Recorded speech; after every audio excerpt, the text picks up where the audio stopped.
का नौजवान जब 70 साल की करोड़पति औरत से शादी करता है तो 7 दिन बाद वो हैरान रह जाता है। उसके पैरों तले जमीन निकल जाती है। आखिर ऐसा क्या हुआ? विकास शर्मा एक 21 साल का नौजवान जिंदगी के बोझ तले दबा हुआ था। उसकी मां सविता देवी एक गंभीर बीमारी से लड़ रही थी।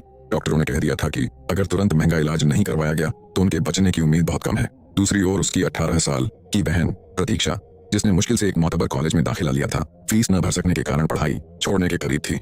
विकास खुद कानून की पढ़ाई कर रहा था और साथ ही एक मामूली सी इंटर्नशिप भी करता था, लेकिन उसकी कमाई से घर का खर्च मुश्किल से चलता था। ऊपर से उसके पिता के जमाने का भारी कर्ज अब उसके सिर पर था। कर्ज देने वाले रोज धमकियां देते, माँ की दवाइयां उधार लेनी पड़ती और बहन के लिए किताबें खरीदना भी एक सपना बन चुका था। एक दिन जब विकास एक सस्ती चाय की दुकान पर खड़ा अपनी जिंदगी की परेशानियों में उलझा हुआ था, उसे महसूस हुआ कि कोई उसे गौर से देख रहा है। उसने आहिस्ता से सिर उठाया तो देखा कि सामने एक बारूक महिला खड़ी है, जिसकी उम्र तकरीबन 70 साल के आसपास थी।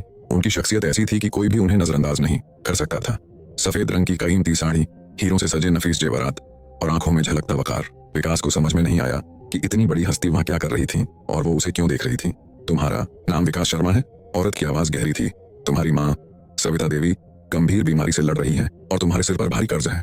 विकास के हाथ से चाय का गिलास छूट गया। आप कौन हैं? उसने घबरा कर पूछा। अनुराधा देवी मुखर्जी, औरत ने अपना नाम बताया।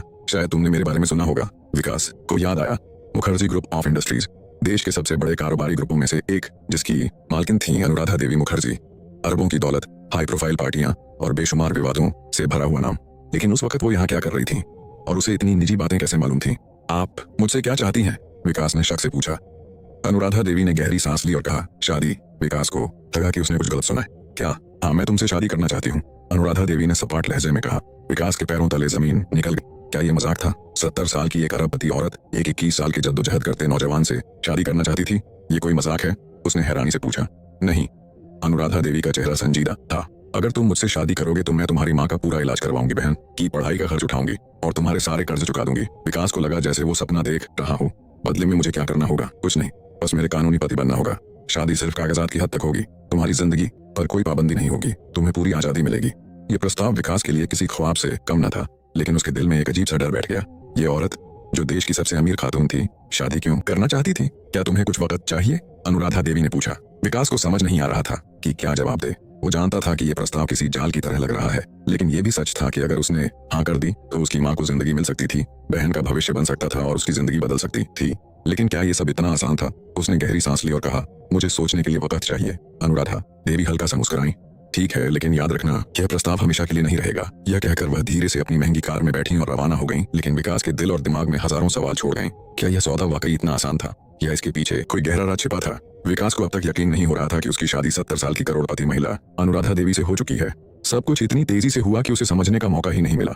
न कोई धूम धड़ाका, न कोई रस्म रिवाज, बस कुछ कानूनी दस्तावेजों पर हस्ताक्षर और गवाहों की मौजूदगी में उसकी किस्मत बदल गई थी। अब वह उस शानदार हवेली का कानूनी मालिक भले ही न हो, कम से कम एक महत्वपूर्ण हिस्सा जरूर बन चुका था। जब विकास ने पहली बार हवेली में कदम रखा तो उसकी आंखें चौंधी आ गईं। ये कोई आम हवेली नहीं थी, बल्कि एक महल जैसी भव्य इमारत थी, इतिहास की गवाही देती हुई, समय की परछाइयों को समेटे हुए। विस्तृत संगमरमर की दीवारें, ऊंचे ऊंचे स्तंभ जिन पर नफीस नक्काशी, पुराने जमाने के झूमर जिनकी रोशनी अब भी धीमी धीमी चमक रही थी। दीवारों पर महंगे विदेशी चित्रकला के नमूने, कुछ राजाओं महाराजाओं की तस्वीरें और कुछ अजीब सी मूर्ति जैसी आकृतियां। ऐसा लगता जैसे इन तस्वीरों में हवेली की कहानियां कैद हों। विकास आगे बढ़ता गया। उसके कदमों की आवाज विशाल खामोशी में गूंज रही थी। फर्श पर बिछी कीमती ईरानी कालीनें वक्त की अमीरी का सबूत दे रही थीं। लेकिन हवेली के अंदर एक अजीब सी ठंडक थी, जो मौसम की वजह से नहीं बल्कि किसी अनदेखे डर की वजह से महसूस हो रही थी। हवेली के नौकरों का रवैया भी कुछ अजीब सा था। सबसे पुराना नौकर हरिशंकर लगभग 60-65 साल का एक झुर्रियों भरा दुबला पतला आदमी था।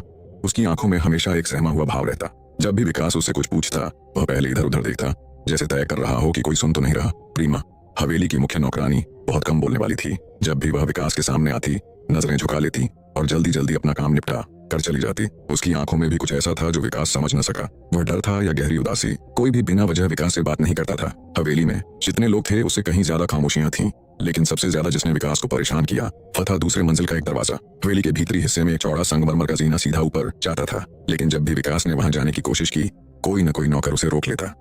ऊपर जाना मना है, बाबूजी, हरिशंकर ने कहा। क्यों? विकास ने झुंझलाकर पूछा। हरिशंकर ने कोई जवाब दिए बिना नजरें झुका लीं।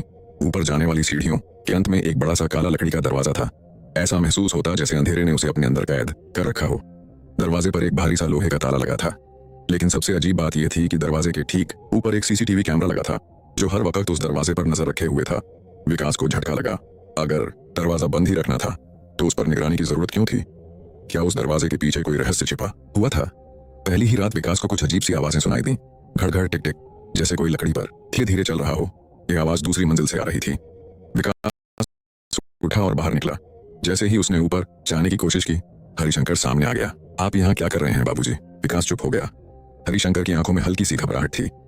रात को यहाँ मत निकला करें, उसने धीरे से कहा और वापस चला गया। लेकिन विकास को उस रात नींद नहीं आई।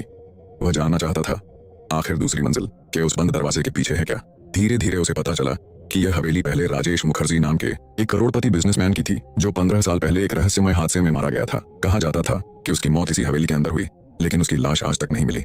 सवाल यह था, क्या अनुराधा देवी इस बारे में कुछ जानती थी? क्या राजेश मुखर्जी की मौत सिर्फ एक हादसा थी या फिर कोई साजिश? दिन गुजरते गए और विकास को महसूस होने लगा कि वह एक ऐसी पहेली में फंस चुका है जिसका हल आसान नहीं। हवेली की दीवारें कुछ छिपा रही थीं, लेकिन सवाल यह था, रात का तीसरा पहर था।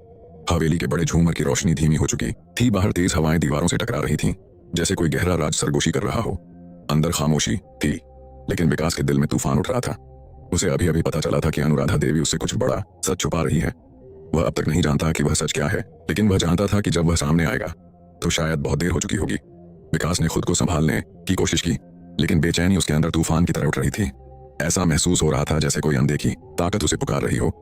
हवेली के अंधेरे गलियारे, पुराने लकड़ी के फर्श और वह बंद दरवाजा जिस पर हर समय ताला लगा रहता था और जिसे कभी कोई नहीं खोलता। इस वक्त उसकी जिज्ञासा अनुराधा देवी के दफ्तर तक सीमित थी। जब सब कर्मचारी गहरी नींद में थे, विकास उठा, धीरे से कमरे का दरवाजा खोला और बाहर झांका। चारों तरफ सन्नाटा फैला था। चुपचाप कदमों से वह अनुराधा देवी के निजी दफ्तर की ओर बढ़ा। दफ्तर हवेली के पश्चिमी हिस्से में था। पुरानी लकड़ी की अलमारियां दीवारों से जुड़ी खड़ी थीं। बीच में एक बड़ा सा महोगनी का मेज रखा था। विकास ने दरवाजा